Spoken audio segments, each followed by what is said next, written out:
तो चलिए मैं एक दोहा और पढ़ रहा हूं आपके लिए जी। इसी किताब के अंदर है, पेज नंबर 128 पर है।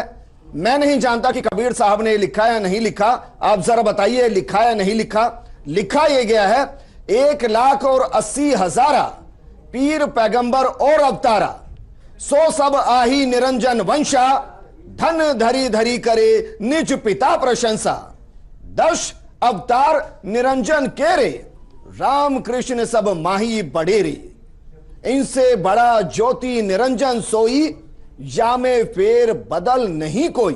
मतलब समझाता हूं, जरा समझिए मतलब, फिर आपसे बात करूंगा पंकज जी। इसमें कहा जा रहा है कि परमेश्वर कबीर जी ने बताया कि बाबा आदम से लेकर हजरत मोहम्मद तक कुल 1,80,000 पैगंबर और 10 अवतार जो हिंदू मानते हैं, ये सब काल के भेजे गए हैं। और इन 10 अवतारों में राम तथा कृष्ण प्रमुख हैं। ये सब काल की महिमा बनाकर सर्व जीवों को भ्रमित करके काल साधना दृढ़ कर पाए हैं। क्या करके? भ्रमित करके काल साधना दृढ़ कर पाए। इन सब का मुखिया ज्योति निरंजन काल यानी कि ब्रह्म है, जो सही संदेश पहुंचने नहीं दे रहा।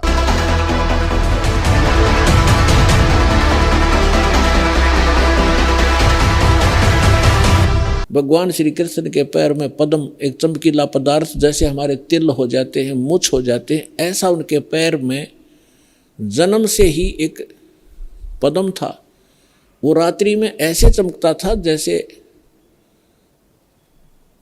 50-100 वाट का बल्ब चस्याक रहे जगह, और दिन के अंदर भी उसकी चमक सी बनी रहती थी।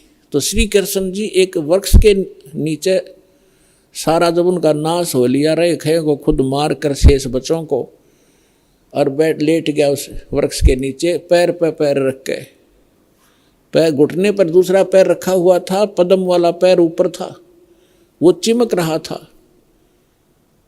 और वृक्ष की जो चारों तरफ जो टहनियाँ थी झुकी हुई थी, झुरमट सी बनी हुई थी। और वो शिकारी जिसने उस कढ़ाई के कड़े का अपना विषाक्त तीर बनवाया था, जहर से बुझा कर तीर बनवा रखा था, उसी तीर को लिए हुए उस दिन, और सुबह से लेकर दोपहर तक वो घूमता रहा जंगल में। कोई शिकार नहीं मिला उसको, शिकार करने गया था। उसने क्या देखा कि वृक्ष की झुरमटें इतनी नीचे तक लटक रही थी, जमीन को छू रही थी। उनकी अंदर से उसने भगवान श्री कृष्ण जी के पैर के पद्म की एक चमक देखी। उसने सोचा कोई मर्ग बैठा है, हिरण, और उसकी आंख चमक रही है। यदि मैं इधर से जाऊंगा तो ये भाग जाएगा, कोई हिरण मुझे मिला नहीं है, क्यों ना यहीं से इसको मार डालूं। झुरमठों में से निशाना साध के मर्ग की हिरण की आंख जान के भगवान श्री कृष्ण के पैर पर तीर मार दिया विषाक्त। ज्यों ही तीर लगा, श्री कृष्ण जी कराहने लगे, रे मर गया रे, मर गया रे, मर गया रे। शिकारी ने सोचा किसी मनुष्य का लग गया भाई, ये तो बात बिगड़गी। दौड़ के आगे देखा, क्या देखा कि द्वारकाधीश मुकुट समेत वहां तड़फ रहा है। उस मुकुट आदि से वो पहचान गया कि ये राजा है। तब उसने करबद्ध होकर कहा कि भगवान मुझे गलती होगी, अनजाने में लग गया मेरी, आप तो अंतर्यामी हैं, आप सारी जानते हो, मेरी इच्छा नहीं थी आपको मारने की, मेरी कोई दुश्मनी नहीं थी आपसे, और ऐसे ऐसे मेरे से गलती होगी, मैंने आपके इस चमक को, हिरण की आंख जाना। तब श्री कृष्ण जी ने कहा, क्योंकि काल के हाथ में रिमोट, वह दिव्य दृष्टि दे दी कि भाई ये तेरा और मेरा कोई पिछला अकाउंट था, वो क्लियर हो गया। तेरा और मेरा पिछला हिसाब था, वो क्लियर हो गया, तेरा दोष नहीं।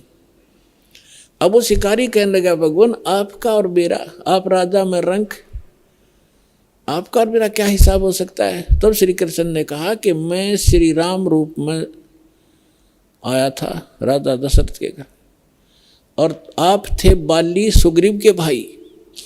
उस समय मैंने आपको वृक्ष की आड़ लेकर धोखा देकर मारा था, और आपने जब कहा था कि आपने ये बदला देना पड़ेगा, आप युद्ध के नियम से फेल हो गए हो, तब मैंने कहा था कि तेरा बदला दूंगा। आज तेरा मेरा वो अकाउंट क्लियर हो लिया।